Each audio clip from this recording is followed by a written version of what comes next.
You got a question or a comment, perhaps you can get a pencil, piece of paper, write it down so that you're well organized. And when you're getting on the show, you take as little time as possible so that we can accommodate as many of you as we can. We ask only, first of all, you respect yourselves and then respect others, because we'll not accept anything we deem that's not within our broadcast standards. But we encourage you to always be forceful with your point. And you can also follow our live stream, video stream of this program on our YouTube channel at Vaughan Radio, and click subscribe, and also on our Facebook page at Vaughan Radio. Thank you all again for joining us. This is your voice in the community, thought that get results. Tonight, the Honorable Spencer Brand, good evening. Pleasant good evening to my fellow panelists. Good evening to all those who are listening and viewing this edition of Let's Talk. I want to say a very pleasant good evening to those who are listening to us via the various various online platforms tonight, and I am indeed delighted to be here. Webbo, I want to take this opportunity to offer my condolences to a number of families who are in mourning tonight. Immediately comes to mind the family of Georgette Martin here in the Ramsbury area. Georgette, was a very quiet and peaceful soul, member of the St. Paul's Anglican Church.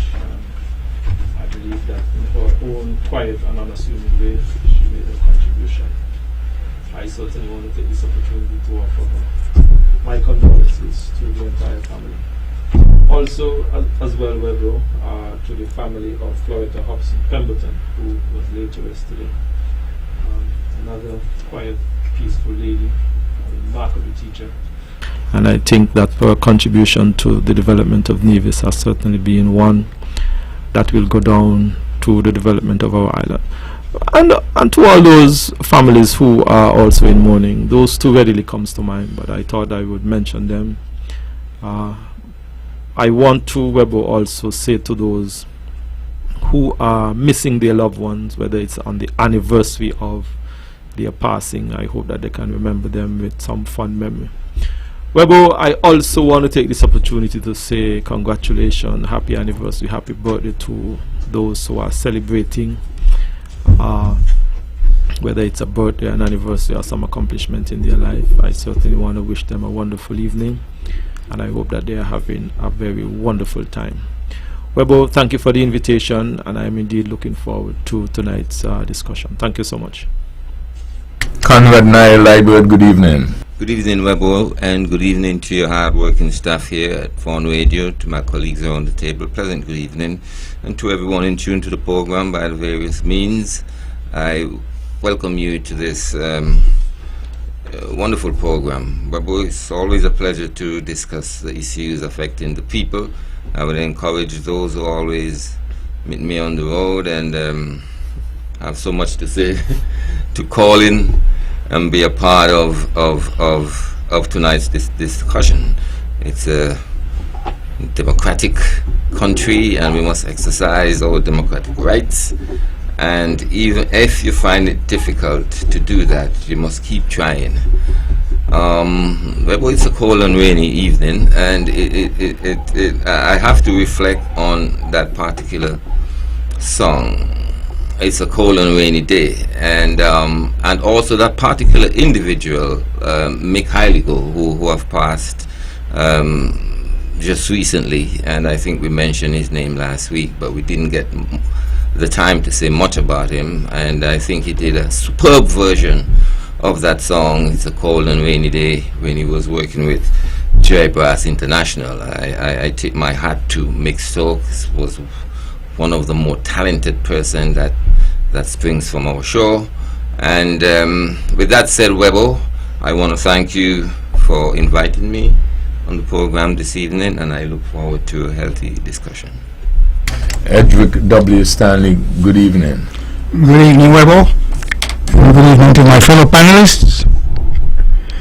Good evening to the people of St. Kitts, and more particularly the gracious people of Nevis, those who will be listening to us on the World Wide Web and throughout the Caribbean Basin via Facebook, YouTube, as the case might be.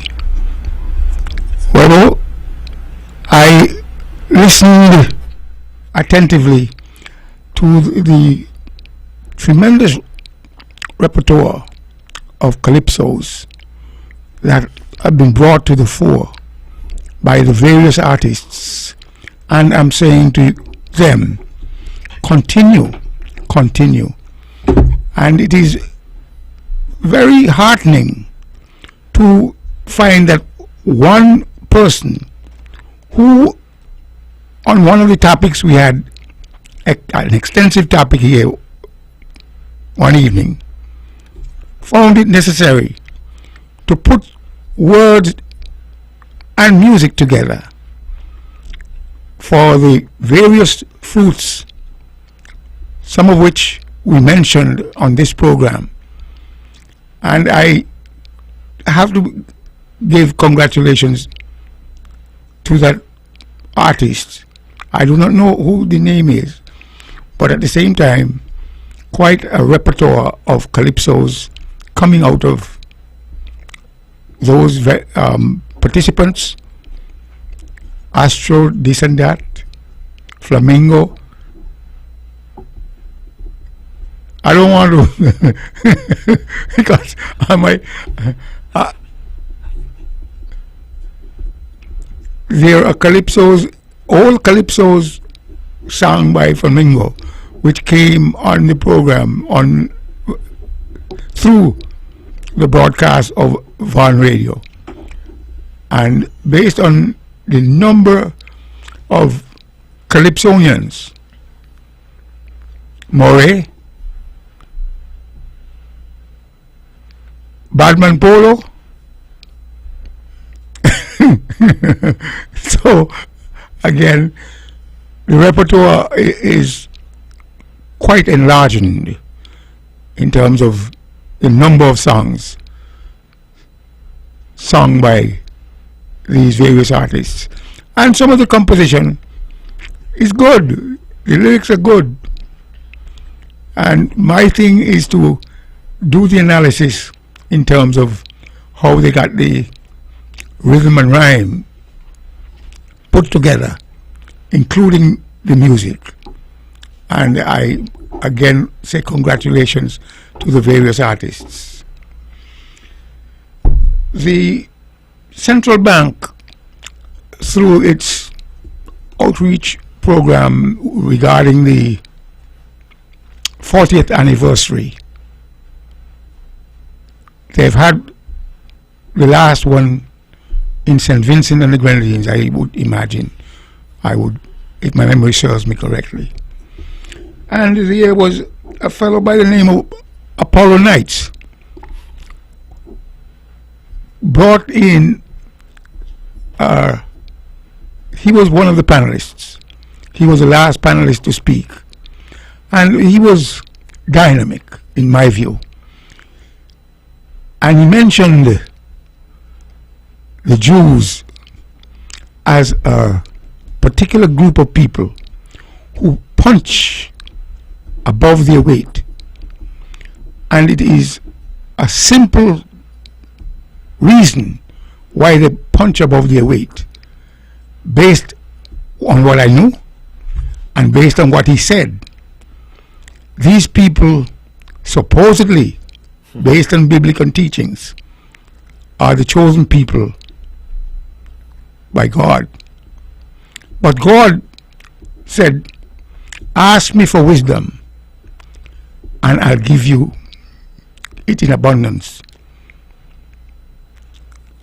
And he, Apollo Knights, distinguished the difference between wisdom and experience, wisdom and knowledge. As he expounded, the argument was that he brought to the fore. It was a good argument. Webbo. Yes, we can get back to that, Edric, but I got a couple of things I want to get in early, right? Anybody here or over there? Well, Mr. Brand Mr. Nair, and Edric. Anybody here knows anything about Samuel Jones's murder, the late Samuel Jones's murder in 1973? Anybody knows anything about it, either heard anything about it or was old enough to know about it? Brian, you're smiling. Well, Now, walk with me. I'm not asking you to recount what happened. No, I just wanted to know if you know anything about it, if you heard about it, you were old enough to know. well, I was 3 years at that time. I'm not trying to ask you how old you are either, but anyway, go ahead. I believe that it's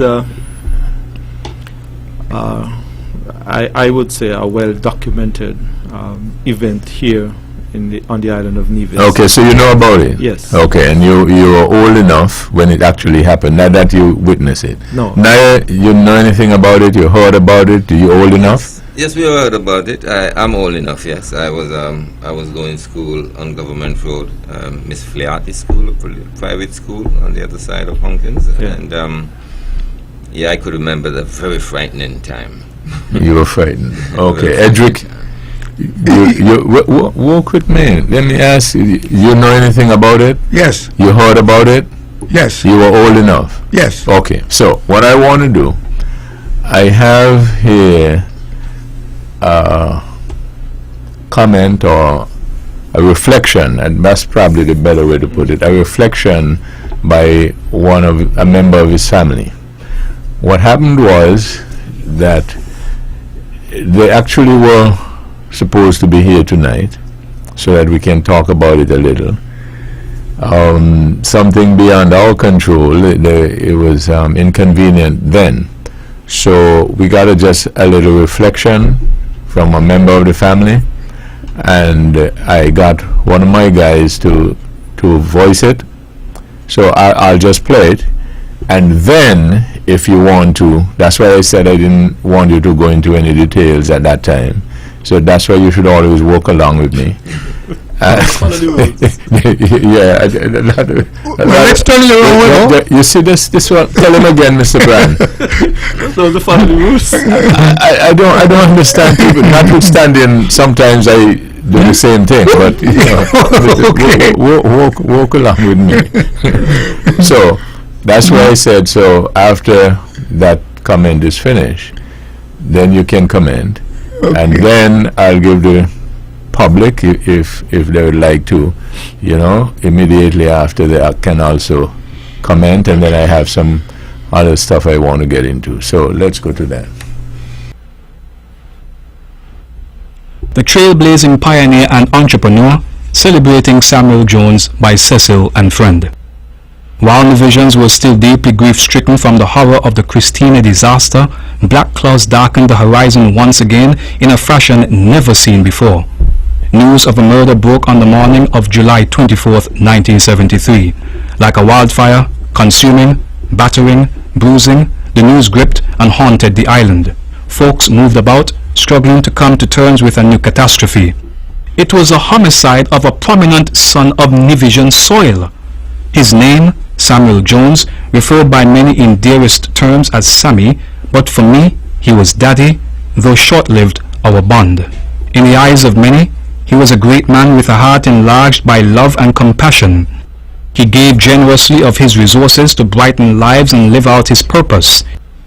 He contributed annually to the infirmary, fed the hungry and needy from his snacket. He allowed many a bag of free entry to his movies when, after a brief protest, he realized they could not pay. At Christmas time, he loaned a vehicle to the police to assist with their duties.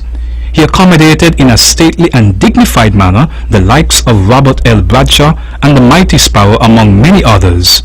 He was a man rich in ideas and blessed with initiative, an unsung hero of countless talents, a highly rated businessman. He was Samuel, the meticulous photographer, the kind-hearted and friendly Main Street Snacket owner, the skillful and faithful cinema operator who moved around the island providing entertainment. He was no less Sammy, the reliable vehicle rental service provider, or Jones, the popular tire dealer. In these domains, he certainly proved his worth, a man of amazing stature. His case united the hearts of Nevisians in a desperate quest for justice, justice for a family torn and bereaved, justice for friends and customers enveloped in mystery, justice for a nation robbed of talent and service. No wonder each day the trial drew a large curious crowd that felt compelled to accompany the departed on this journey that the Scotland Yard detectives led to a remarkable end. What a relief the conviction brought!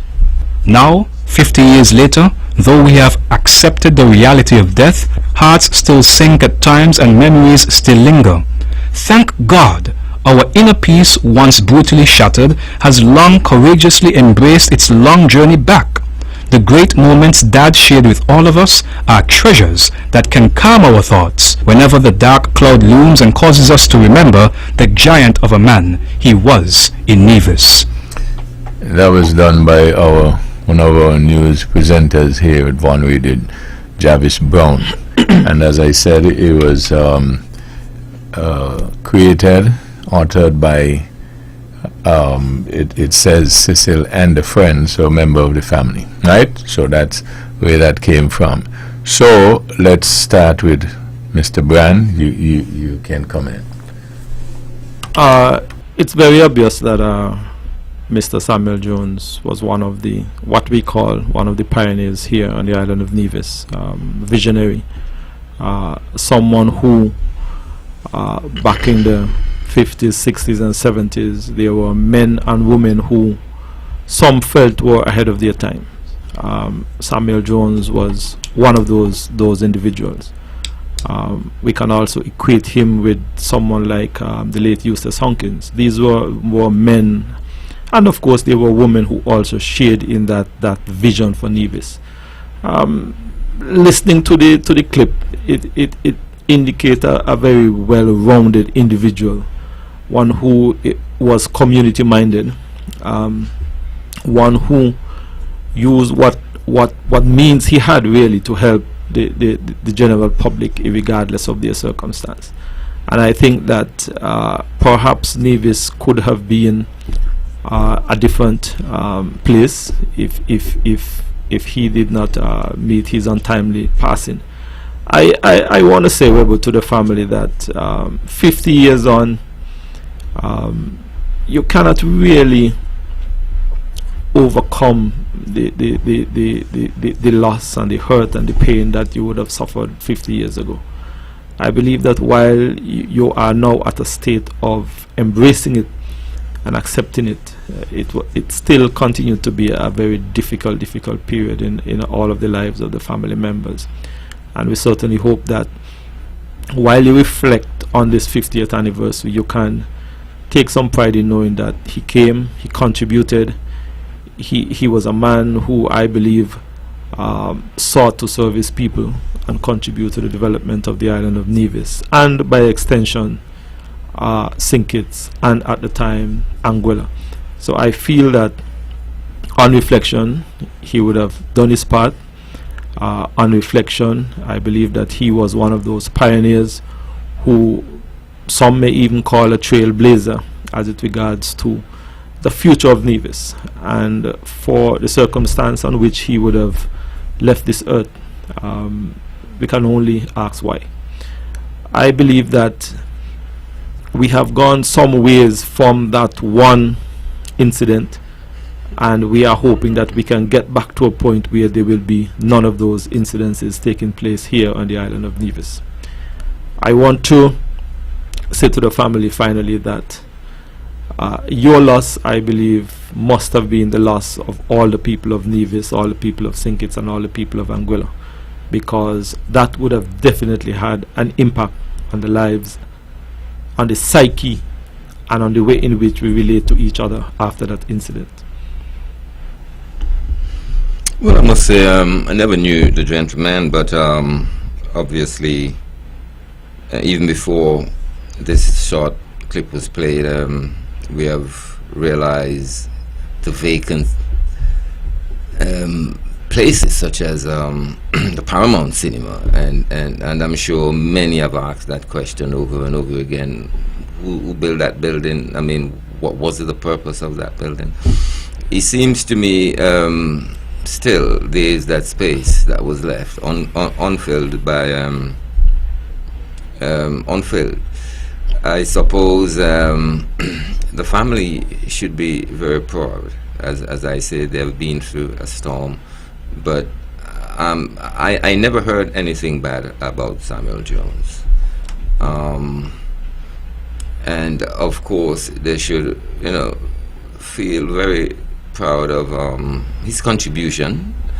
From the clip that we just heard, seems to point to the fact that he was a generous person. He contributed to the everyday people who may have, come to his snacket and at times cannot afford and cannot pay because, he contributed to the hospital, the infirmary. I think we need a lot more of that type of people around.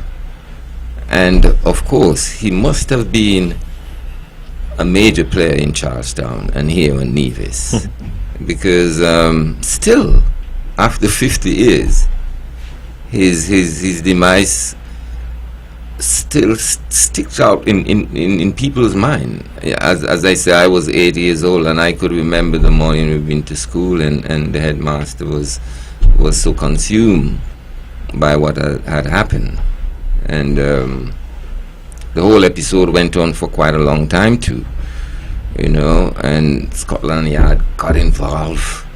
It was a high profile thing here on Nevis. And the whole of Nevis was scared and people was keeping off the street in the night because of this new. Well, it felt like it was something new because never before, well, in my lifetime, I was very young then. I've heard of anything like that, and our parents never relate anything that they themselves had experienced. An occurrence so widespread, affecting so many people on island in the area of business and just affecting their conscience. So wondering how can such thing happen. And as I say, it was a very unsettled time here on Nevis. I tip my hat to those who brought back this part of our history at this point in time, because it makes one think of what have happened, because it was a murder in 1973, and now we are seeing so many murders that people doesn't even react in any small way to these murders. But the murder of Samuel Jones lingers, I think, in everyone's minds who was alive and mature enough to understand what took place then. And we can see the vacant places still in town. I don't think the Paramount Cinema ever was used to the extent that it was used by Mr. Samuel Jones. And so I would just say thanks to the family. I would offer words of support to them still, because I know it's still that very tender part of them. I remember Yoel, good friends, everybody know Yoel. Nice guy too, hardworking, I suppose, just like the dad. And I think he will remain a major player in the minds of the people of Nevis who knew of him and the many things that he dealt with that was uplifting to Nevis. He was obviously a forerunner. He was obviously a forerunner. And I hope that that kind of history does not repeat itself. Yes, we see all kind of things happening at this point in time, but none have gripped the island of Nevis the way the passing of Mr. Samuel Jones did. And I hope that we see no more of that type of stuff. I knew Mr. Samuel Jones as a boy, a young boy. I had an opportunity to get into his cinema at Brownhill School when I had just about a quarter of the money That you have now. to get into the cinema and to see Tonto and the whole gang. At the same time, based on his contribution was unparalleled based on what we knew or what we just heard from the clip you played. And the person who allegedly was accused was a fellow by the name of Pemberton. I hope I'm correct. But at the same time, 50 years sounded as if it was a longer period of time than that. But those who have been keeping tab regarding the date supposedly got it accurate. But when I look back at my age currently and do the calculations from 50, the math for me doesn't add up. However, based on what he has done, he was, again, Edric, the math adds up. He was murdered in 1973. Okay. Right? And walk with me. My math. Yeah, but I'm giving the math for the general public. Yes. Right? And sometime we're going to speak about this artificial intelligence, which is turning the world upside down. And when people continue to spew out inaccurate or alternate facts, then the public go along with it, whether intentionally or unintentionally, and then you begin to get a confused world. So my duty is to, when I know something to be different and factual, to put it in the mix as well, so that at the very least people can decide. So that was written, I said a family member, right? And what happened was they were to be having some sort of reunion, and that's why they were supposed to be here. And I'm very sorry about it, because I think it would have been good education for history, because poor Melissa there, I asked Melissa, well, she's not old enough, but actually she ever heard anything about it? And she said no.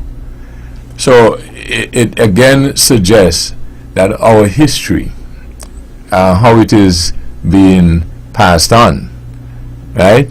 There's a strong debate going on in terms of even our culture, where a lot of people are just figuring, man, just forget about that done gone already, because culture evolves and stuff like that, and so therefore forget about and just leave what happened before.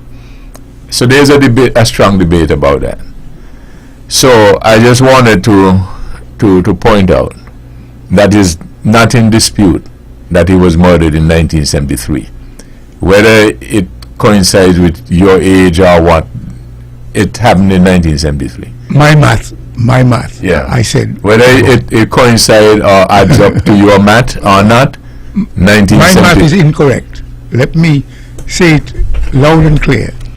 My math is incorrect. However, the gentleman's contribution to the Nevis, St. Kitts, and by extension Anguilla economies speaks or spoke volume, as whichever you want to use, at the same time, we who are still alive have benefited from his genius approach in terms of business, and we have learned quite a lot from him. I believe he may have been one of the students of Gosley Ben, who was a forerunner in the film industry, movie, as the case might be. However, God bless his soul, and I say happy anniversary or to the families or extended families. Again, God bless his soul. Also, just let me make another footnote on that.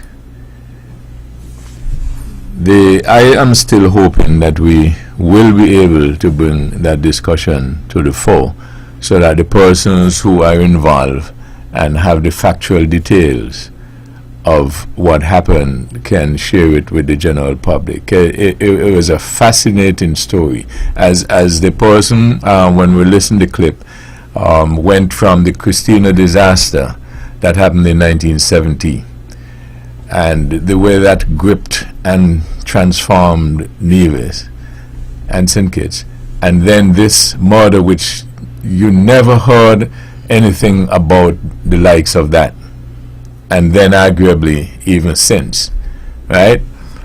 Because it was so gruesome, happened in the early hours of the morning, and etc., etc. So I'm just hoping that we will be able to still, at some later date, bring it to the public, so that the public can get the facts and understand, even to now begin to compare it. When we're hearing 6 murders and 5 murders and 3 and stuff like that, and people just think it's a walk in the park.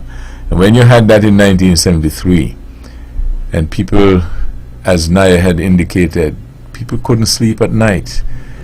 By the time the sun set, no movement at all, everybody. I mean, and it was so traumatic. You know, you got up in the middle of the night screaming and all sort of things. So it was something else for the island. And then in the manner in which it was done, again, it was something else. So that is that, and the family, we with you on that. Now, the other thing, by the way, I'm going to go into something else, but if you're out there and you have a little memory of it and you like to make a comment, we can still accommodate you at 869-469-1616 or 1700. One more thing before I move on, though. It also indicates how we are as a people where history is concerned. How we pass things on or not. How we pay attention to things or not. Because, as I said, you'll be amazed that how many people haven't even heard about it. I mean, they were not around, yes, but they haven't even heard about it. And I think I was making a comment, I didn't get it totally, but you can correct me, that the parents spoke about it, but then after that you didn't hear anything at all about it. Mark you, it was gruesome, and that can be a reason why. But all these things are important for us as a people, right? Should we discuss them, you know, and so on, or should we just bury them and stuff like that? One of the police officers who worked on that particular case, who we had hoped to have heard from as well. So I'm still hopeful, like I said, that this thing can basically come together. Okay. So the other thing that I wanted to mention is that it is very important, and I always argue, of getting as much information as possible and as accurately as possible. And that's one of the reasons we pride ourselves here at Vaughan Radio, in that we don't always get it right. So last week, I think it was last week or 2 weeks ago, we were talking about customer service. 2 weeks ago. Right. And then someone called in last week and gave us an example about customer service experience that he had. And, having heard him, and then we had a discussion. Let me see who wants to talk with us. Good evening. Thank you for holding. Good evening on the air. Good evening, you're on the air. Okay, this is what, let me just, caller, I have to, please try again. So here's a simple instruction. If you're going to call us, when you dial, what you want to do is listen to your telephone. And once we answer, you will hear the conversation, you'll hear us through your telephone. If you put your radio on or your computer or whatever, we probably will have an issue, as we had just now. So caller, please call back. But first of all, you're dialing, concentrate on your phone, turn your radio down or whatever, but concentrate on your phone and listen via the phone. Okay, so but we appreciate your call, so please call back. Now, so I was saying that so we had this experience from this person, and then that was Tuesday evening. And then Wednesday morning, when I'm on my early morning program, I referenced the discussion and said we had an important discussion. I got the caller back. Good evening, thank you for holding. Good evening, thank you for holding. I don't get it. Let's see. I don't get what's happening. Yeah. You're on the air. Could you go ahead, please? Hello? Okay, we're not working out with that. So please try again. Good evening. Thank you for holding. Good evening.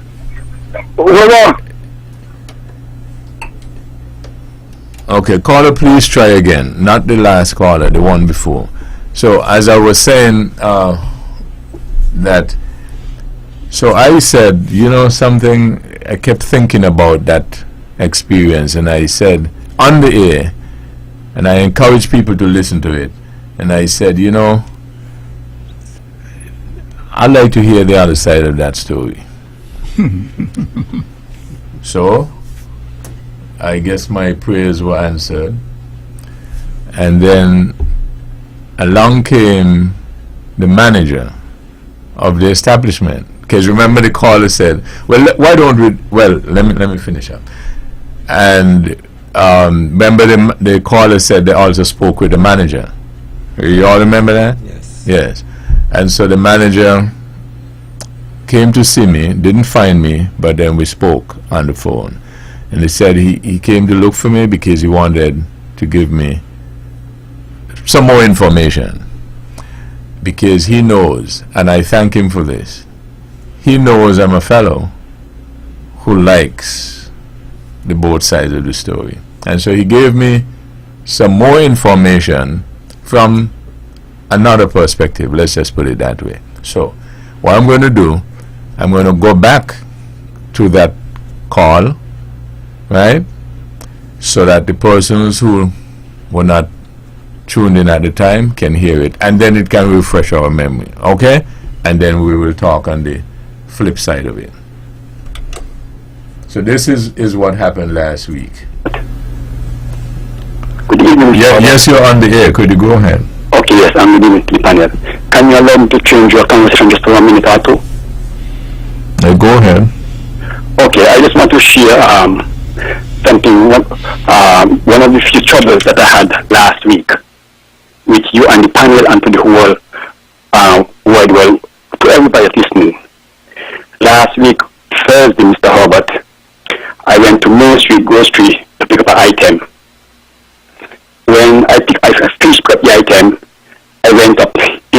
line, about 2 or 3 persons was in front of me. I went in the line, I waited until my turn. Just before my turn, rather, the cashier was on her phone. I waiting for a while. I said, Miss, people have to go work. I'm on your phone. She said like this, if you can't get go. If you can't get go. Okay, I wait for my turn, and I actually wait. When my turn, I get the item, you check the item. The item came for about $7 and some cents.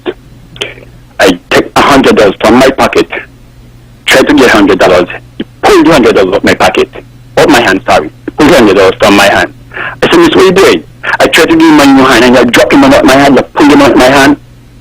Okay. I wait, I give him the $100. Check the item. After I finish check the item, he gave me back $42 and some cents. I said, Miss, what are you trying to do? You thief me or you rob me? I thief like your mother. I said, Miss, but you thief, you apologize if there was a mistake. So which means you try to thief me or you try to rob me. And he went on like this. I thief like your mother about 3 or 4 times. When I make an attempt to do what I wanted to do, some people were behind of me and said, Mister, she's wrong, but go ahead, take it easy. And that's why I call it one of the few troubles that I had last week. Okay, she ended up giving me my extra $50 that she didn't give me. I walk out after the folks behind me say, Mister, take it easy, go, and so forth. Okay, Mr. Herbert, I know I didn't leave it at that. I take my change and I didn't leave it at that. I know the police officer couldn't do anything about it. But I went up to the police station. I met a female officer along with a male officer. And I state my case, just like I just state to you. And the officer asked, you know the person? I said, yes. I don't know my name, but if I go up one day, I know her. And if I meet on the road, I know her. He said, you finally get back your right change? I said, yes. He said, she's wrong, and I'm going to speak to her. Right? I didn't leave it at that, Mr. Herbert, and all who is listening, I didn't leave it at that. I make it my business to find out who is the manager of this business. Somebody said to me, if I want to get manager, I have to go at Prospect. I drive all the way at Prospect, in the building at Prospect. I asked, who is the manager of the place downtown, Main Street Grocery? The guy said, I am the manager. I think he's Ira, Martin or Ira something. He said he's the manager. I state my case. I tell him, and I tell him, as a matter of fact, I said, look, my mother is 97 years old. I tell him here the service in the store. And I tell Ira, so my mother is 97 years old. That young man doing anything about my mother. And call my mother thief. And if I had do what I wanted to do, I might have been in prison with a laptop. Right? And the fellow said, the young man said to me, I gladly didn't know what I want to do. She's wrong. I'm going to talk to her. But I put it in here tonight. Everybody could hear the customer service that we've been getting in Nevis. I thief like your mother. My mother is 97 years old now. And she cost my mother thief. When she hold up, I don't know if she's willful, but she didn't apologize.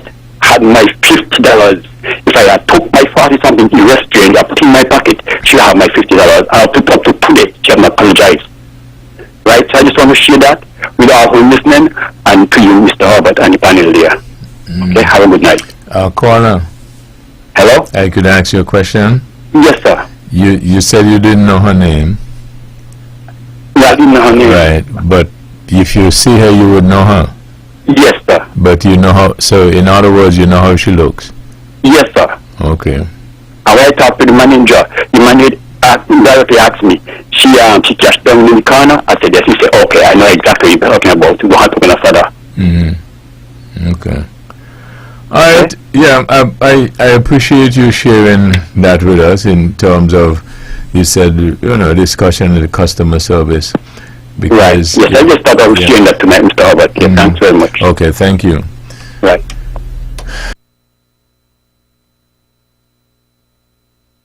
Okay, so that's what happened. That's the report that we got. So Let me see something. Somebody was trying to call. Let's see if they were trying to call in reference to the first segment before I go on to that. Hello? Okay. Please try again. Right. So, the manager spoke with me, and he confirmed a number of the things that were said, but also reported some slight variations. Now, I don't want to continue the discussion in it. Safe to say that that is one of the reasons why I don't like to basically try cases like that here, because when you don't know, and you know, people say things differently, sometimes you don't get everything right. And to be fair, one of the reasons why I normally say I would like to get as much information as I can on the matter, and sometimes I would ask certain probing questions, and some reason people don't like me to do that, because Edric, I'm sure you've had this experience, and Mr. Brennan and I as well, where I've had situations where I hear people say things concerning and involving me, and I wonder when those things happen. A fellow of good standing in terms of a title, and this is a public matter, came here, for instance, one day and had a performance, and I had to tell the man to leave. And then he chose to sue me concerning it. And when you see what he wrote, I was wondering when that happened. But if you read it, and you are an analytic person, you could know that the guy is just... So, you know, you have those instances. So let me go to the phones. Good evening, thank you for holding. Hello. Good evening, you're on the air. Hello, Webbo? Yes. You're on the air. You're on the air. Yeah, I'm just trying to share a light moment with you. Okay. In connection with Samuel Jones. Yes. Normally in those days, he used to write on the blackboard in the movie that he's going to be showing the same night, eh? And after he finished writing the movie, he write under that, put down your weapon and say peace. And that is saying that they kill him. He did what? Hello? Yeah, yes. I didn't get it clearly. Hello? Yeah, I'm saying that if you're listening to radio, right? Listen to the phone. No, Okay? I'm not listening. I'm listening to the phone. Okay. So what I'm saying it, could you go over it again? I'm not so sure I got it clearly. Okay, what I was saying is that those days Samuel Jones used to write on a blackboard the movie that he was showing the same night. And just as soon as he finished writing the movie, under that, he write, put down your weapon and say peace. That is saying that they kill him. Oh, okay. So apparently he knew that they was coming at him. Oh, really? Okay. Okay. All right, thank you. Okay. Yes.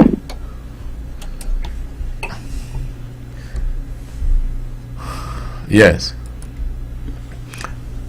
Right. So I was just making that point to indicate that you know, they got certain information. I'm not interested really. I don't want to go back over it to rehash, you know, the story, but just to maybe say also that it created a lot of discussion in the community, in the society, which is good, and customer service. And one of the things that one person said to me is that sometimes the customers themselves are very, very boisterous, and sometimes it's very difficult on the workers as well. So one person said, you know, sometimes we could always say that we didn't get good service and the persons, but sometimes, so what we're asking for is for us to work along with one another. You know what I'm saying? Yeah. Okay, so that's number 2. The third thing that I like to mention is that first I gotta get a break. Let me get the break and then I'll come back to the other one.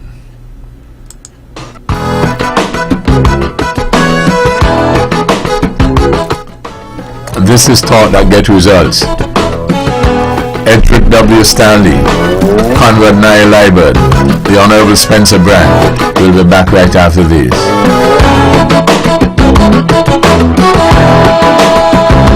Builders Paradise is offering a large variety of floor and wall tiles at very competitive prices. Builders Paradise has over 2 million pieces in stock, lots of different styles to choose from. Whether you're renovating or tiling a new house, Builders Paradise has what you need. Wow! Oh, and remember, we're open all day Saturday to serve you better. This is something that you can't refuse. Visit Builders Paradise today at the C.A. Paul Southwell Industrial Site in St. Kitts or call them at 466-4938. A 79-acre lot of land is for sale. This lot is overlooking Bastia, Charlestown, and the Four Seasons Resort with endless views of the Caribbean Sea.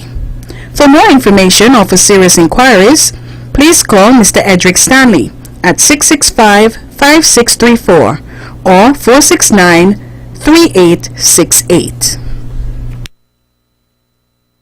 With all the power from the tower, this is the powerhouse of the Eastern Caribbean, VON Radio, from the Federation of St. Kitts and Nevis.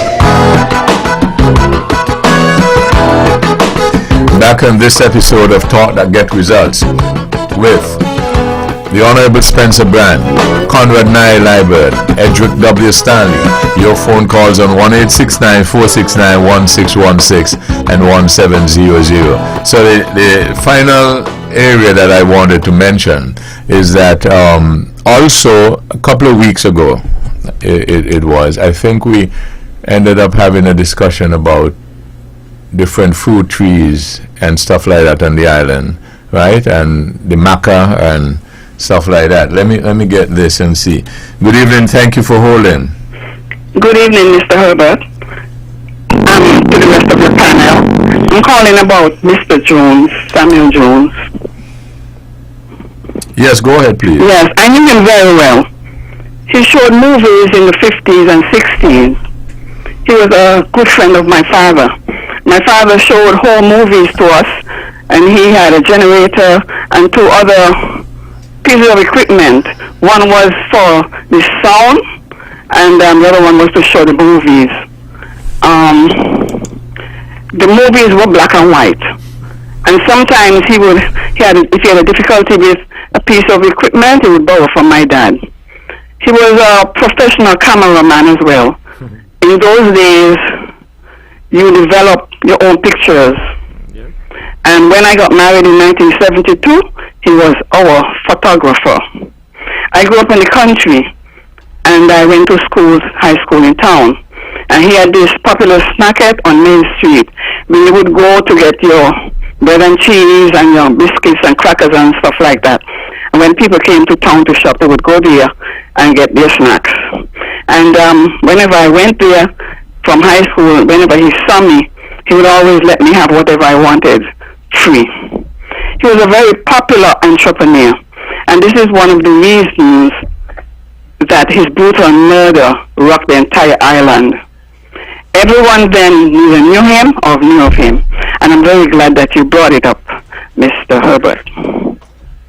Okay, all right, thank you very much. You're very welcome. Have a good evening.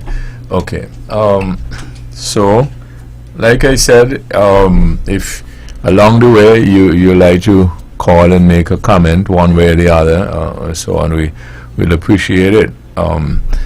And I'm still looking forward and hoping that we can have the full discussion that we wanted to have concerning it.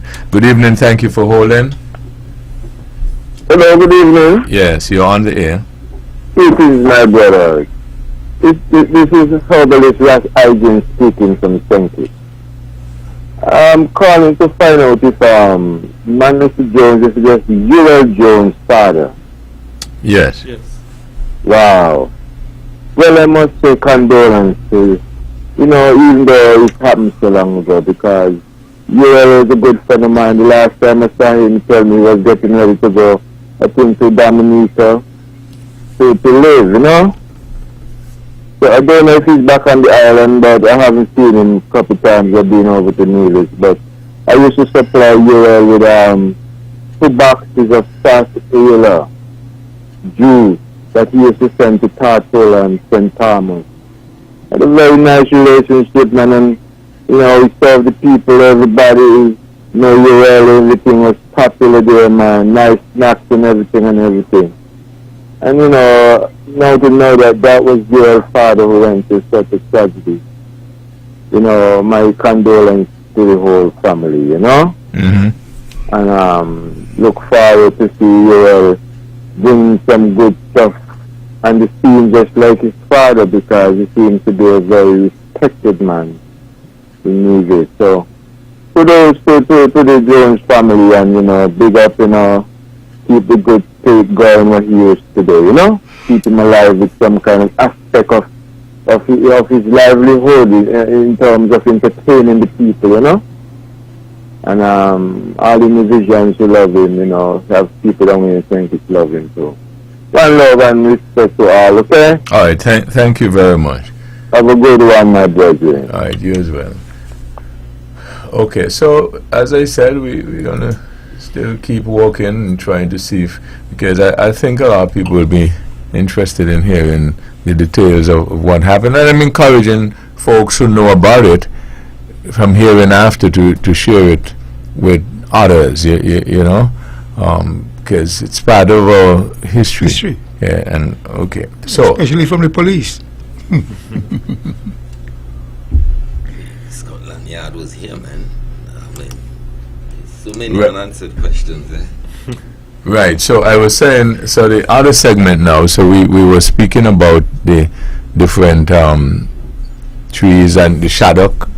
I'm still not able to learn of any shaddock tree that exists. The fellow who had told me he will get me shaddock, it turned out to be a bluff. So he apologized.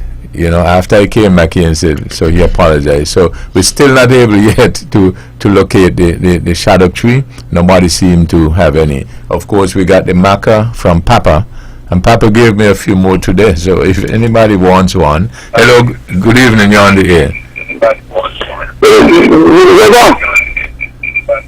Hello? Yes, you walk with me. You want to turn your radio down for me, please? And speak with the phone. You're going to hear us through the phone. I'm talking with me on the radio. Yeah, but I have a little problem. I went on supply today. I mean, yesterday, to buy some feed, right? You hear me? Yeah, we're listening. Yeah, I went on supply to buy some food. I usually go down there to buy the food and man. And it's got 2 guys that walk down there. And this is the first time it happened. And all they give me is F. Is F. And then the black one, the yellow one, can tell me, oh, me could work complain, come here as a complaint. And this thing, it really bothered me. I called Mr. Brown office to find out if I'm in charge down there. But I tell me it's Mr. Blantley. And I understand he can't even, when he come back, I'm going. I tried calling manager 4 times today. I leave me number for him to call me. Up to now he don't call me. He don't call me. And I think this thing is not nice in a government office. You go only to buy and you get in this amount of bad word. Okay, well, you seem to me as if you're on the right track to you know, try to get the manager and go up the chain, and perhaps you can let us know what happens, okay? Yeah, but the manager, I tried to call it and I call. They say busy. When I call back, they say, oh, he got at the office. I left my number for him to call me. He don't call me. So right, so I get that. So what I'm saying is, then you gone through the proper channels, and then you find out who ultimately is responsible, and you lodge your complaint there, and then, you know, you can let us know what happens, okay? Well, this is the premier, so the premier will come back. I'm going to call you on the show, because I'm not going to let you stay. Okay. All right. We got you. Thank you. Yeah. Have a good evening. You too. All right.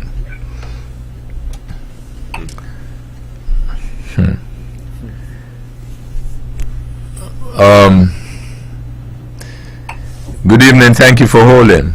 Hey, good evening, Webbo. Yes. Man, you perform well at the funeral.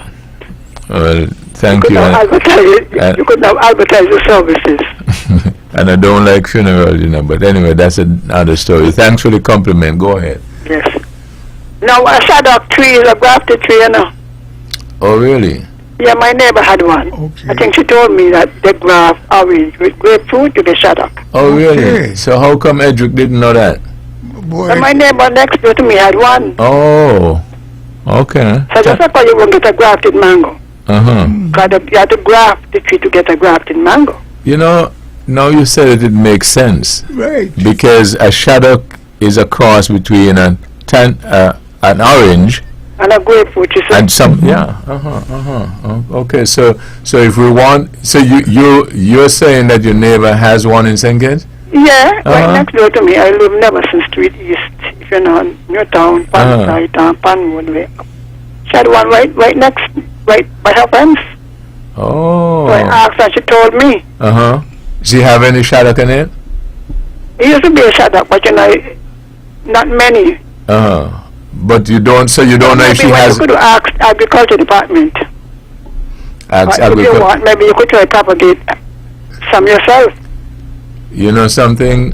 I'm going into something now, and this is a light moment, because somebody was trying to find another tree, and they told them to ask the agriculture department. Poor agriculture department, they don't have the answer. Anyway, that, like I said, that's just a light moment. So Yeah, now the next thing. yes, You know, I listening to you reading that thing, and I said, gosh, it is traumatic on both sides, you know. I say, imagine that I am related to the killer, not me personally, but somebody. And the issue comes up, there's another set of trauma, you know. What happened to the individual who committed the crime? the one who committed the crime, they had a trial, and I think 2 persons were found guilty. One is already, I think both of them are deceased already.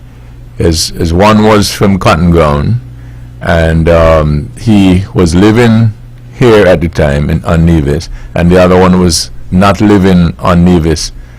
Because is it possible that some of the relatives... Wait a while. I am not even sure, so I have to check. That's why I would have wanted us to have the discussion. I'm not even sure if it was 2 were found guilty or it was just 1. I know 2 were tried. But the other fellow in England, maybe somebody can help us out. I'm not so sure if he was also found guilty or he got away. Yeah, I recall it, you know. They're doing my math, say I would have been 25. Yeah, but I think... saying kids and some people were frightened, you know. But my father, relatives, Nevis, and my mother too. And people, they had all kind of things, you know. You know, all kind of, before they found who it was. Yes.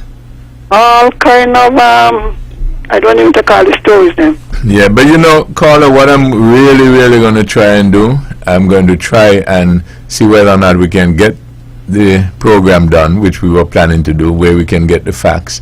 Yeah. Before, what I will do, I'll announce it. Right? I understand Mr. Jones' family, but I was wondering, boy, imagine I discovered that I'm related to the person. You know, when you're opening new wounds or creating trauma. Yeah, well, you see... That's how I just think about it. You're saying, boy, some people might not have known who did it. And as you say... No, there was a trial. Yeah, but as you said, people don't pass on a lot of information. Yes. It was a big thing, you know, in St. Kitts. Yes. Somebody killed a man in Nevis, you know, like... But in St. Kitts, they used to kill, but not so often. As I said, nowadays, the people, one of them get dead last night and they finish.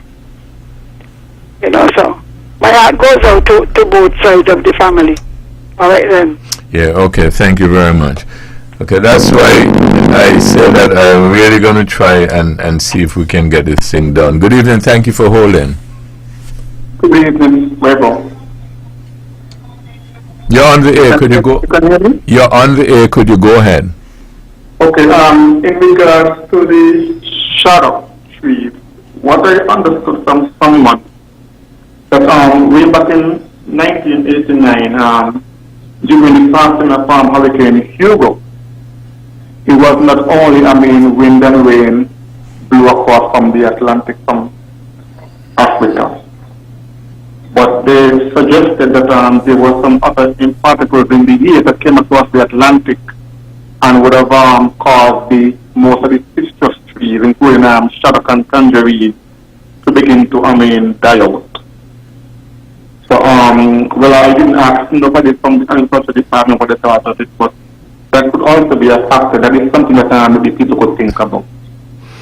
But they are suggesting that whenever we get hurricane, we might think that it's only wind and rain coming from across the Atlantic, but they want to believe other things normally come in the air and could cause discomfort to our livestock and even trees in the Caribbean islands. So that is something that the agriculture department could think about. Okay. Thank you. All right, thank you very much. Is still growing in abundance. Struggling. Well, no, not really struggling. I'm saying there are several tangerine trees as compared to shaddock and sour orange. Okay, let me take this. Good evening, thank you for holding. Good evening. I am going to ask you kindly, could you turn your radio down or turn it off? Good evening. Yes, thank you. Go ahead, please. Good evening. Okay, the killer was Roy Pemberton. For Samuel Jones. Yeah, do you know if it was only him or the other person who was tried, if he actually got away? I think the other one got away and then he migrated to Antigua. Well, I know he was living in England, so Well, maybe he's in England now, but he was living in Antigua. Okay. All right. Thank you. You're welcome. Yeah. Okay. Yeah. I know two persons were tried. Good evening. Thank you for holding. Good evening. Have a good night. How are you doing? All right. Yes. Listen about the Samuel Jones issue. It was two people who were tried. Yeah. Two people was tried. I remember we were working in Curtis Madison at the time when the trial was going on. One of the guys was originally, I think, from Antigua. And then I think there was a family of Samuel Jones' wife. He was still living in England and he had come back home. And then you had the killer. Mm-hmm. I think during the trial, right, what really happened is that all three of them was tried. But the killer itself, he said he didn't know them. So the two lawyers for that those other two, they didn't tell each other, well, you don't know them, well, you are having here. So he just said, well, you're free to go. They didn't bother try them. So they got away. And then they tried him and found him guilty, and in those days they were still hanging people, so he was hung. Mm-hmm. Those two guys, I think one went back to England, he died soon after, and the other one, as I recall, went to Antigua. He stole a battery and he had him injured and he died in jail. It didn't happen too long after that. Okay. But they all were involved according to the case. But I remember that like yesterday. A little light note to that was, I remember when we came out the morning, one of the same man who was involved, the whole street between where the Jomosi building is and where Samuel Jones building was, and the Curtis Mattis was just where the treasury is now at the time. The whole street was full of people.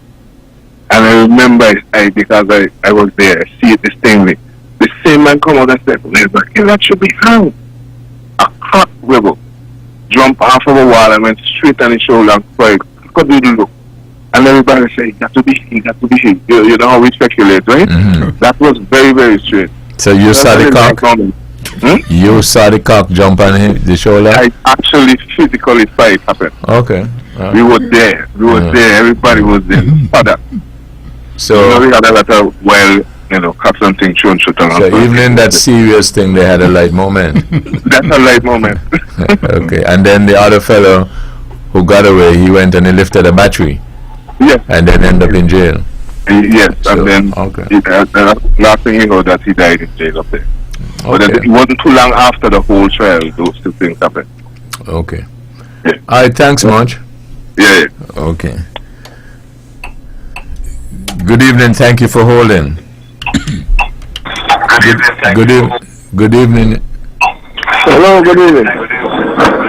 I'm going to ask you kindly, caller, to turn your radio down and listen to the telephone. Turn your radio down and listen.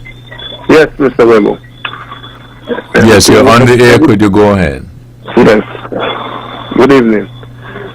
Everything that the gentleman said was really perfect. I was there when the polecat jumped on the one who lived in England, the one who went back to England. Sure, yeah. The other one who went to Antigua, we never do no crime. But through him, he was the driver. He walked in the blood, and the mole Aston came with car, the clutch and the brakes, the rubber. So the blood wasn't sticking in the rubber at the brakes and the clutch. So that is what he did. Guess what they said, they make a mark, but he did by choke or whatever. But the problem is that the one now we went back to England, he did a crime. He and his wife. So they hold him back in England and then he's back.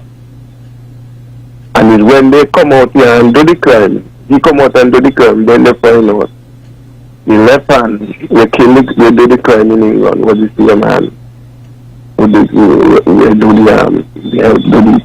the choking here. So just like that, everything was just perfect. Okay. So that's how the thing about. I guess the one, somebody said the one from Antigua. He's an Antigua, no, he was a villager. He was listening. Okay. Yes. All right, thanks much. Yes, sir. Thanks. Oh, okay. Good evening, thank you for holding. Yes, Mr. Herbert. I just called to confirm that it was 3 persons, and these 3 persons were of Nivision descent. But one lived in England, and the one who went to Antigua afterwards. But he was Nivision too. Mm-hmm. Okay. Yeah. Okay then. All right, thank you. Right, bye. All right. Okay, so, there you have it. There are persons who, can recall. But what is puzzling me, though? How come Edric don't know so much about it? Good evening, thank you for holding. Yeah, Webbo. Yes. Yeah, the person who was involved with those situations with Samuel Jones, the situation is, the guy, the one from England, he was Bose Warner's son. And Bose Warner and Samuel Jones was in business. And he must have decided that he getting too much his father business. Yeah, but that's work with me though. That one is from Brickhill, named Bochum. He named Bochum, and then you had Samuel Jones. You had Roy Pemberton, the two of them was involved with the institution, with the killing. You get? Yeah. Yeah, and the wife, they went back to England and so they find them out up there with them bad behavior. But Bochum, he did die. He went back. He went to Antigua. Bochum. He came from Brickhill. Yeah. Okay. All right. Thanks much. Yeah, okay. All right. Okay. Pemberton. I did mention Pemberton, so I knew the name of the person, the title of the person. And as a result, that was said earlier clock. I was only 14 thereabout. Okay, so as I said, persons you can still call in between and so on, but I wanted to continue with the when we were speaking about the fruits and the macro. So I was saying that Papa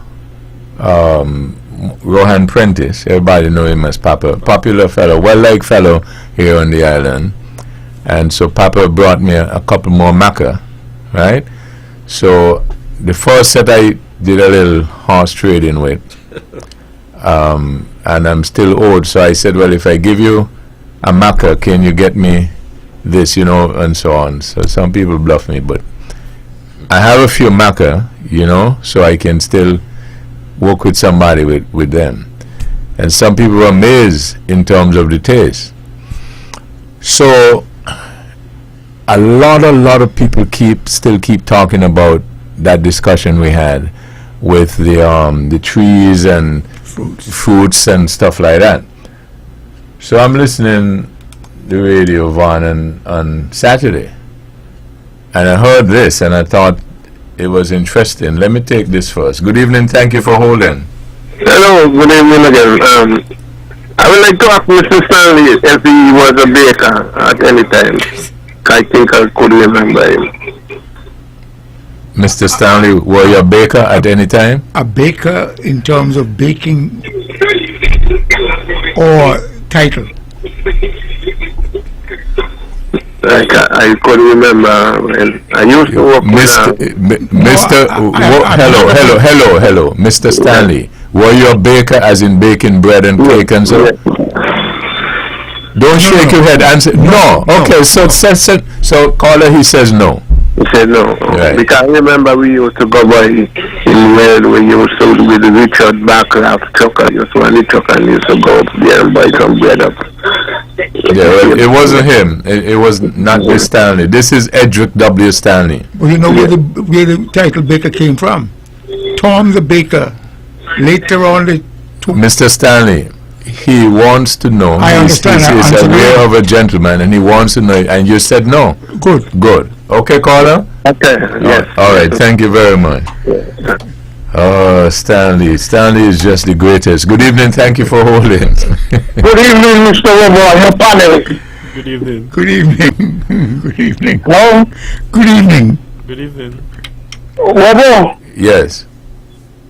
this is Fitzroy Warner. Yes, Fitzroy. How are you? I am well, and you? I don't know if you know, but Samuel Jones was my father. Mm-hmm. And Botswana was my grandfather on the other side. I've been listening quite a while tonight, but there's a lot of misinformation, eh? Everybody got their own theory and their own story. My father was killed over a piece of land in 5 Tonnin, where he wanted to build a gas station. You follow me? Well, I'm listening, but one of the things that you see, as you said, everybody's going to have a different story, but I was more interested in what the facts show concerning the incident. You know what I'm saying? That is why, for instance, the facts show that Roy Pemberton admitted that he was the murderer, and he did it alone. Mm-hmm. Now, why the other 2 gentlemen was on trial, which one was a gentleman by the name of Bertram Jeffers, and the other one is my uncle, Solomon, who came from England. They was in the vehicle together sometime after the murder, and a lady from town saw them one night driving through town, And so when they arrested Roy, apparently it was said that these three were together that same night. Whether they was involved in the murder or not, they were together that night.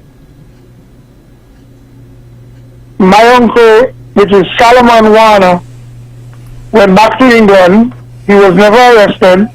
He was never charged for no murder in England. And he's still alive. Bertram is in Antigua, still in Antigua. So, like I said, there's a lot of misinformation going. I mean, I wasn't around at the time, but I did a lot of research. So, I know quite a bit about that situation. Yeah. His body was exhumed, and people were saying, are you there? Yeah, we're listening, yeah. That Scotland Yard exhumed the body and took out my father's eyes, and they say the murder's that nonsense, Webbo.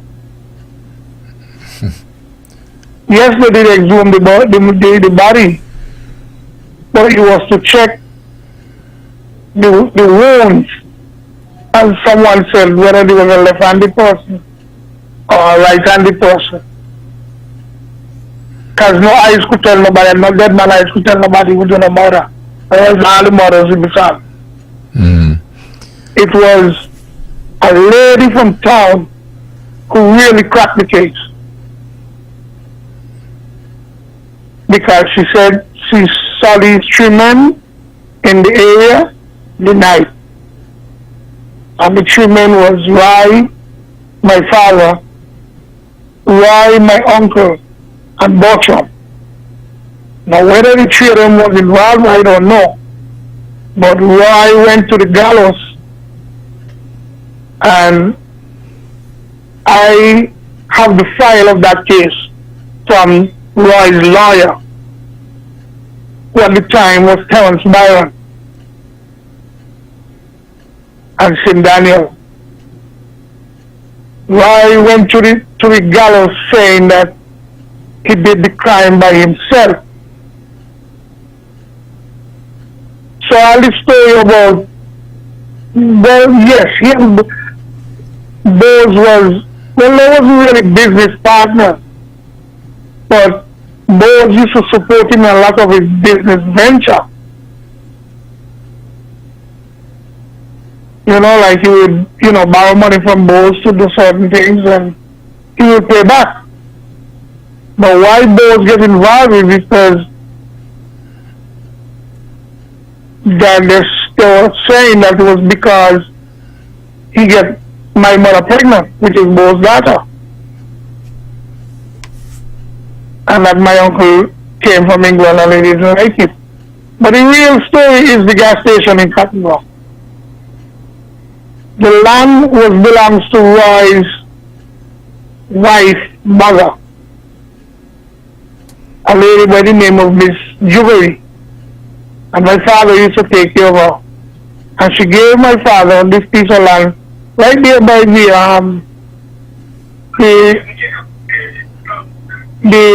roundabout. And he after she gave him the land, Roy was very upset. And I guess that is what triggered him.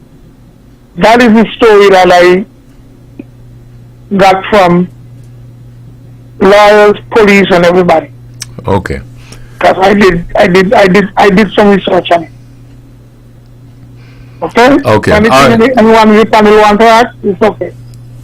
Yeah. Well, like I said, we probably can, get organized at some point and give the public necessary information. You want to ask him a question?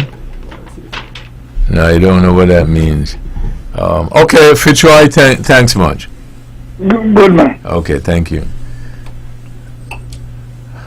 Okay, so as I said, it was something that is talked about, and as he just said, there's still a number of stories swirling about. It's just like some of those, stuff that you have in the United States. One, President Obama, the young guy, Emmett Till, so on. So there are a lot of different stories sorting about. So I was saying that we talked about these fruit trees and what exists and what don't exist and so on. It's been a fascinating discussion, and I'm intrigued by the whole thing, because people in this society, and just saw the lady from St. Kitts, they talk about it and stuff like that. Good evening, thank you for holding. Yeah, good evening again. The very day at the case, right down to the afternoon, the case finished late to the afternoon, going to 4 after 5. And one of the sisters of the one in England, one of the sisters, she ended up and said right behind the court, the step, I wish my brother, I would like my brother to get away, and the other one in Antigua. And just in 2 minutes after, he told them walk out the courthouse there. That case, we have a lot of bubble inside and that kind of thing. People that see all kind of different things. Okay, all right. Something in different in that. Okay. You got so far. Oh boy, you gotta love history and Nevis and stuff like that, right? Okay, thank you. Thank you very much. But at least we got a good light moment. Maybe if we can employ the cock, foul cock, these cocks do a lot of interesting things. Because remember, Wheeler had a song too when they had the election. There was and stuff. So these cocks can solve a lot of problems and cause a lot of confusion too. That's right. So as one person said, there are a lot of swirling stories about it. So let me sort of move on, because I heard this song and I just found it was interesting. Check it out. I don't know how many of you have heard it, but check it out.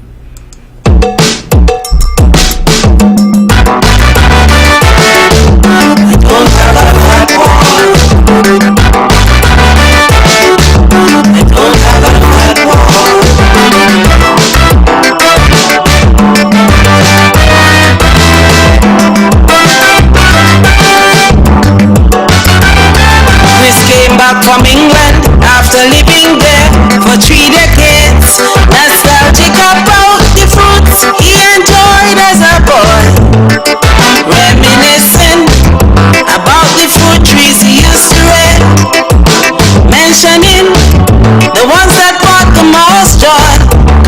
But he noticed the fruit trees are disappearing after clearing lands to build housing. I told him yes, that's the price of progress. He seemed stressed, but he did confess that he wanted to find the fat pork tree above all the rest. I told him mango trees I see daily, soursop trees are plenty, but I don't know when last I saw the fat pork tree. Pumps are rat and skinny, when in season we fill buckets, but I don't know when last I saw the fat pork tree. And the mystery is that he's asking me. I told him I have the gooseberry and red cherry, but I don't have a fat pork tree. I don't have a fat pork. I don't have a fat pork.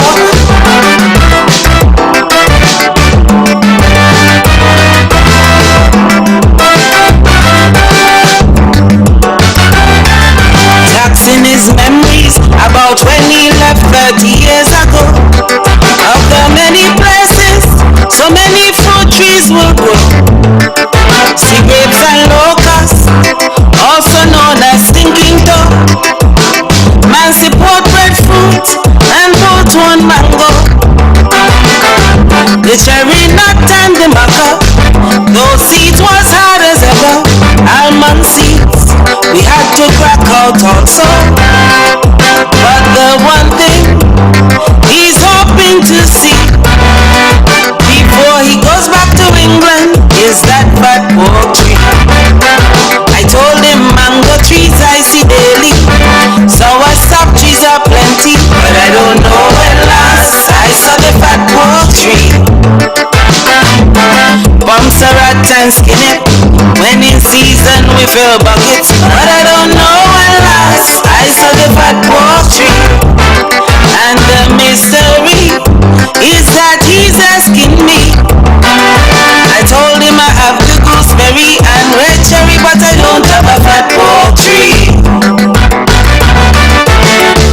I don't have a fat pork. I don't have a fat pork.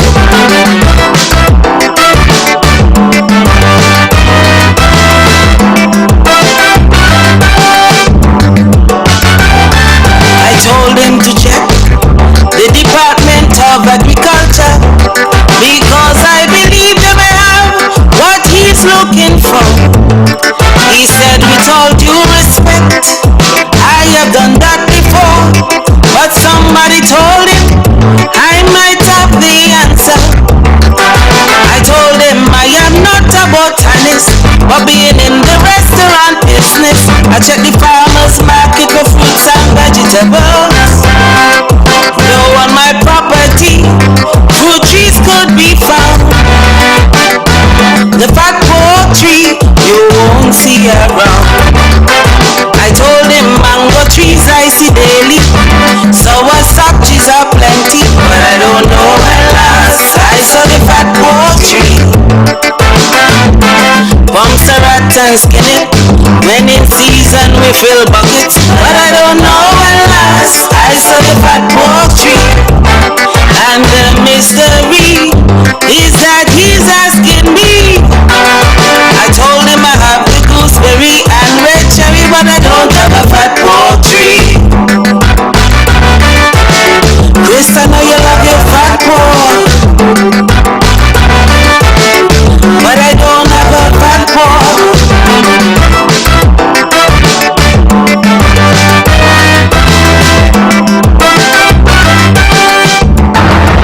You're listening to Vaughn Radio from the Federation of St. Kitts Nevis.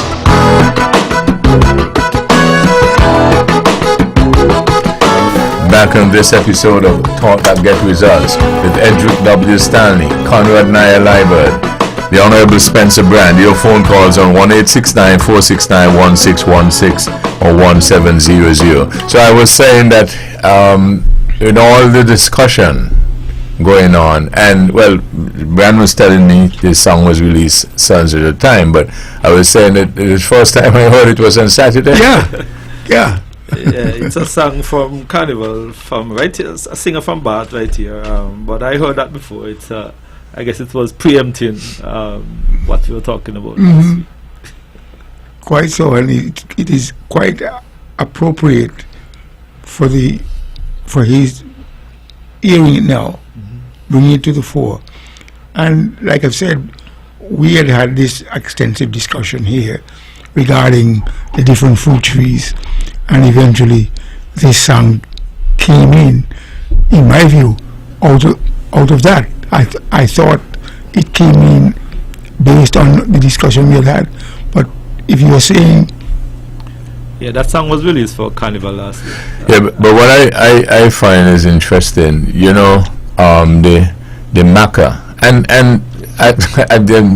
the amount of people who say they don't know what that is, you know, and stuff like that. And so it's just, good evening, thank you for holding. Okay, I'm going to ask the callers, right? Please, when you pick up the phone to call, don't listen to the radio. Turn it down or off, because we're going to have an issue, right? Once you use the phone, you're going to hear us through the phone. Good evening. Could you go ahead? Good night. I'm saying that song is, it speaks to the fruits that you are discussing about, but it's still very suggestive. It's a kind of witty song. Yes, quite so. If you listen to it carefully, it's one of the witty songs. And that is your view of it? Mm-hmm. That is my view. Right, but you know, it don't necessarily have to be Mr. Brand's view or mine. You agree with that? No. Okay. I understand you. Okay, all right. I got you. Okay.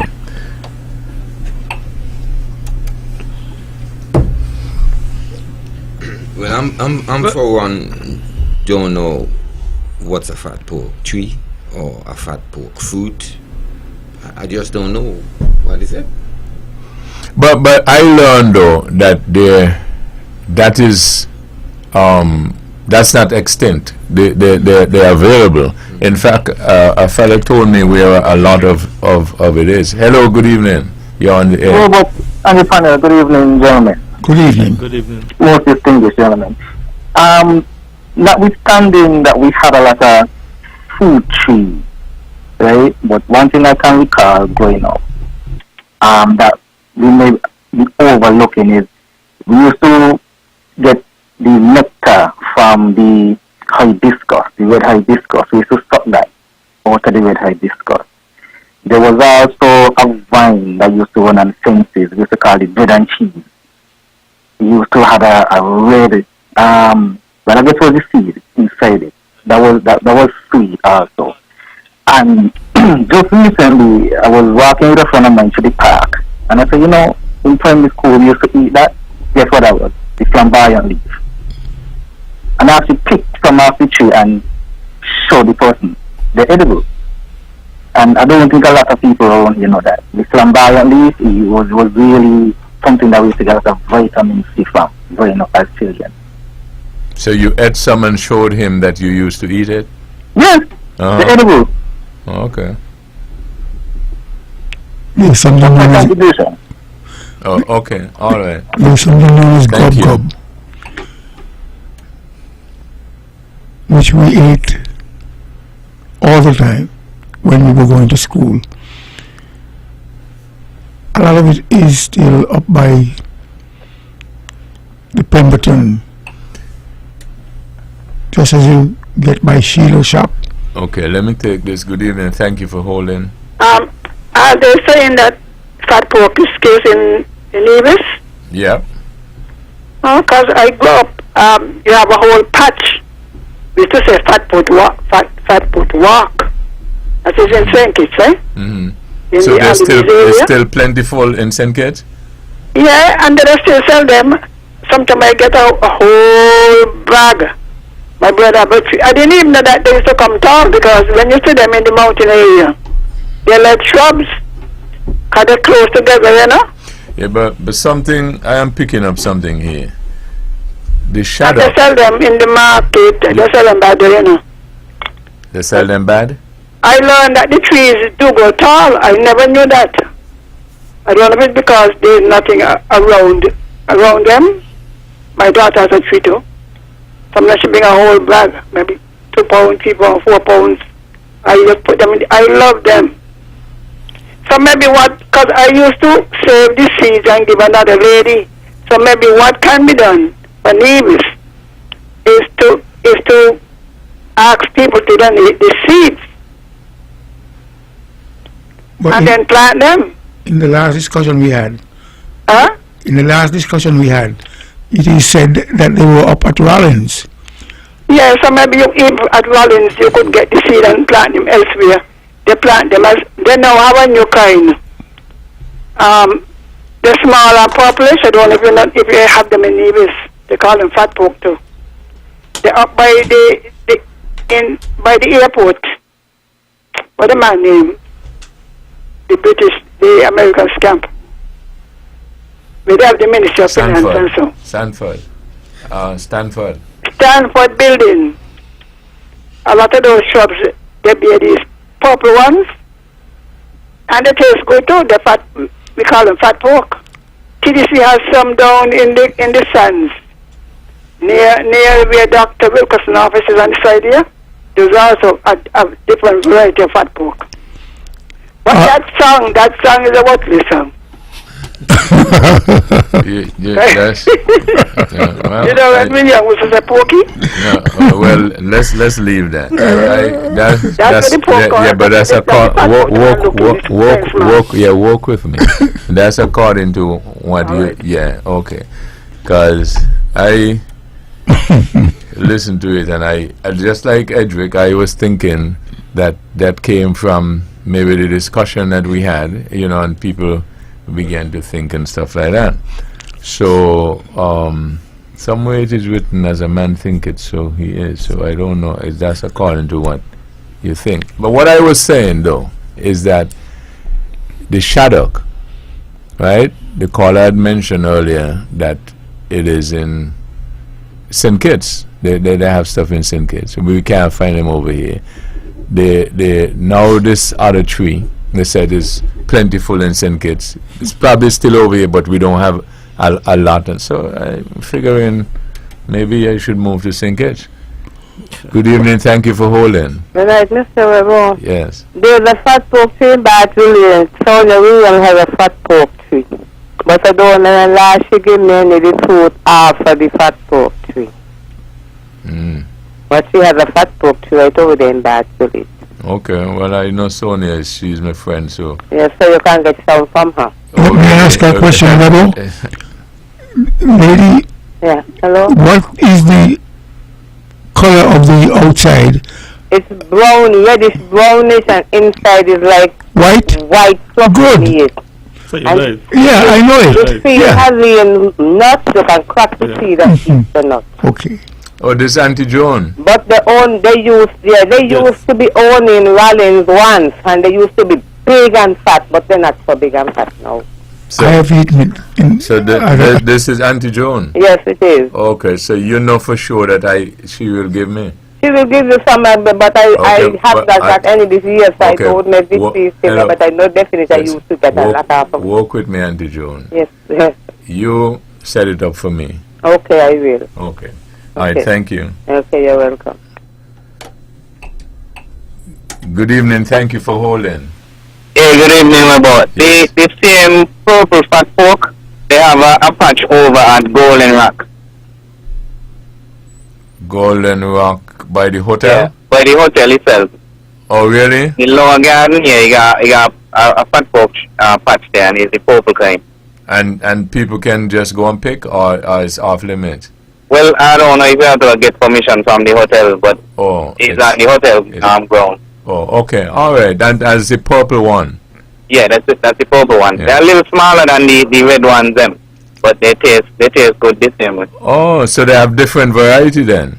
Yeah. Oh, okay. Yeah. All right. Thanks for that. All right. Okay. Good evening. Thank you for holding. Yeah, good night, Webbo. Yes. You're looking for fat pork right at the flamboyant hall as you walk down the walkway on the right hand side. That hedge is fat pork, that is. Oh, really? Yeah, man. Oh. That's on the outside? Yeah, as you come out to the circle and you walk down that walkway, get to the porch. On the right hand side, there's a patch of fat pork tree found in a hedge. And they have the fruit on it right now? You have to look keenly. Oh, okay. Because it's very thick. Yeah, you normally have to all time. Okay, thank you for that. Yeah, no problem. Okay, thank you. You see how when people pool their resources and ideas together, how you can learn and find things out. Yes. Okay, good evening, thank you for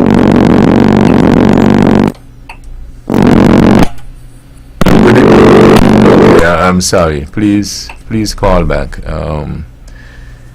We missed that one, but please call back, caller. Okay, I think I got it. Good evening, thank you for holding. Good evening, you're on the air. You're on the air. Hello. Okay, caller, please call back. I'm going to again ask you kindly that once you pick up the phone to call us, just turn the radio down and concentrate on the phone, so that when we answer, you will hear us. Okay? If you don't do that, you might run the risk of just what happened just now. Okay, so let's try again. Good evening, thank you for holding. Good evening, Webbo. What happened is that most businesses are now using the same. Okay. Caller, okay. You all work with me. If you're gonna decide, okay, I'm gonna call in, just concentrate, just like you're calling your friend. Just listen to the phone, okay? And then we'll get it worked out. Right. So, what else we got? Let us begin to inculcate in our children from an early age moral instructions back into the schools. Let me take this. Good evening. Thank you for holding. Hello, good evening. Down by Caribbean Cove, they had fat pork tree inside there. Oh, really? Well, that's okay. Thank you. Okay, thank you. Yes, Thank you very in much. the back there. So all the time we were here thinking this case. Good evening. Thank you for holding.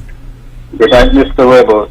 For weeks now I hear you talking about fat pork. You can't find a fat pork, man. I have fat pork tree right in my yard here. Too kind. And who is I? This is Hendrickson Uh-huh. at Hart End. Uh-huh. And you have, so, but you see, you just can't go in everybody's yard and just pick them, you know that, you agree with that? Well, I know that. Okay. But if somebody wants, I always give away. Okay. So. All right, well, so, especially folks in your area, where you say you had hard times? Hart End. Okay. Just below Chesley Manors. Okay. All right, very good. Thank you for that. Yeah, okay. Okay, very good.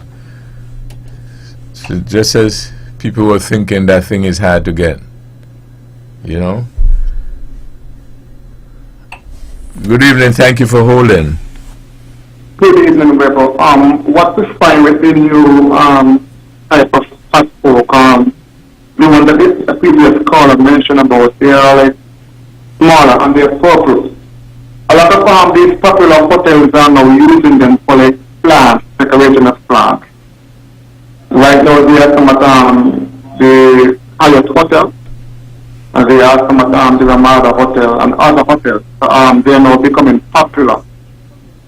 They is round, dark purple.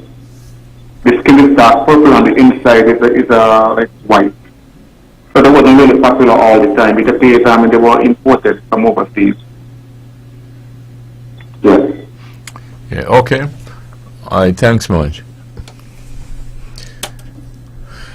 Okay, we got a few minutes left.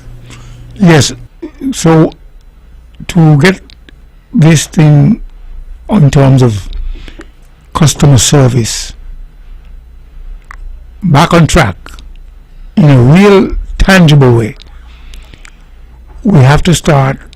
I'm not sure if we have currently in our schools as part of the curriculum moral instructions, but if we were to get that on as part of the curriculum back in the schools where children are taught, it becomes a natural process, and therefore we don't have the problem we are having now.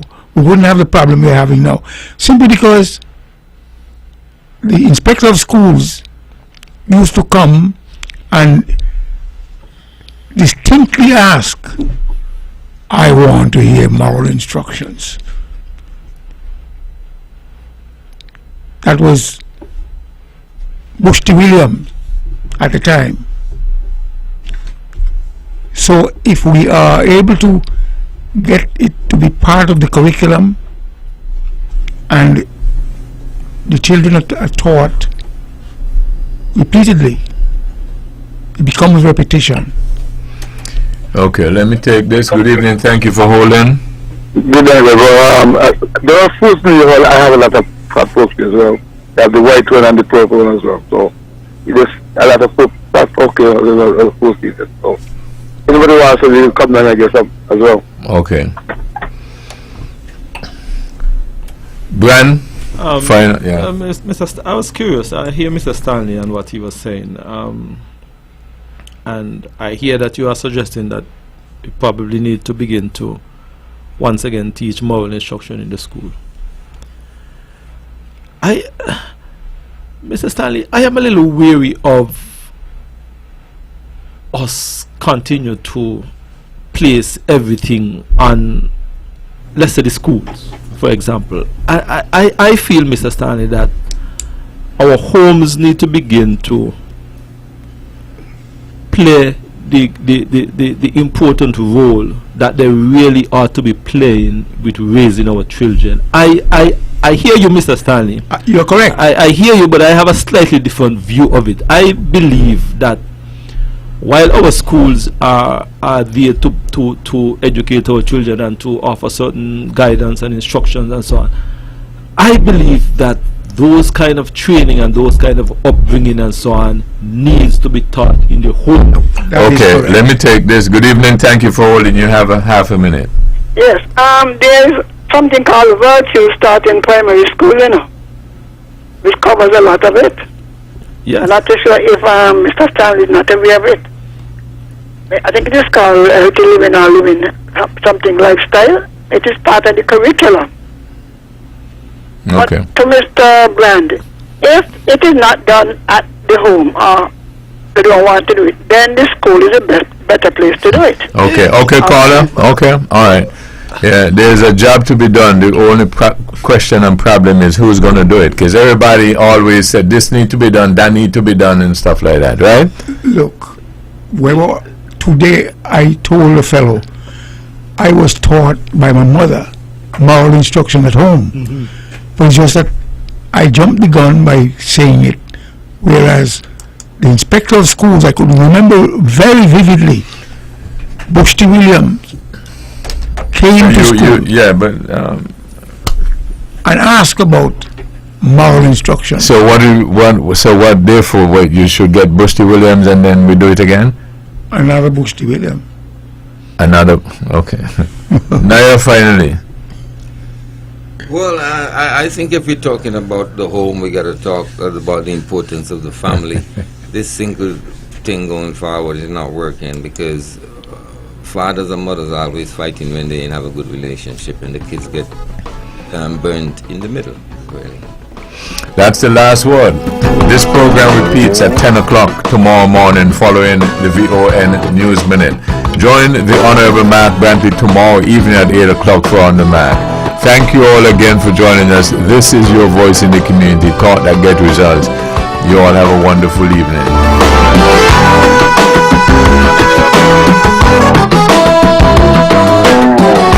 Views and opinions expressed in the preceding program are solely those of the participants and do not necessarily reflect the views of Rivers Broadcasting Company Limited or its advertisers.